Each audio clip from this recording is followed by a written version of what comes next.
Ano ang tunay na simbahan para ako ay maligtas? Kailangan ba itong may malaking gusali, may tamang pangalan, magandang pangalan, may tamang kulay, leader o tradisyon? Pero pakinggan mo ito.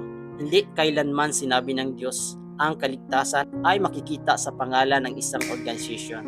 Ang kaligtasan ay hindi nakasulat sa karatulan ng simbahan, kundi sa puso ng taong sumasampalataya.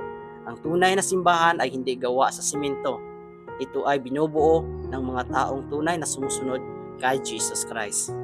Mga taong nagsisisi, naniniwala at namuhay ayon sa kanyang salita. Hindi lugar ang batayan ng presensya ng Diyos, kundi ang pangalan ni Jesus Christ. Ang tunay na simbahan ay kung saan si Kristo ang sentro. Yung puso mo nakasentro kay Jesus Christ. Ang Biblia ang gabay at ang pag-ibig ang patunay. Hindi ka nililigtas ng simbahan. Si Jesus Christ ang naligtas sa iyo at ang relation mo kay Jesus Christ. Sabi sa John chapter 14 and verse 6, Jesus answered, I am the way and the truth and the life. No one comes to the Father except through me. Kaya kung hinahanap mo ang tunay na simbahan para maligtas ka, huwag mo nang tanungin saan. Tanungin mo ang sarili mo, nasa kay Jesus na ba ang puso ko?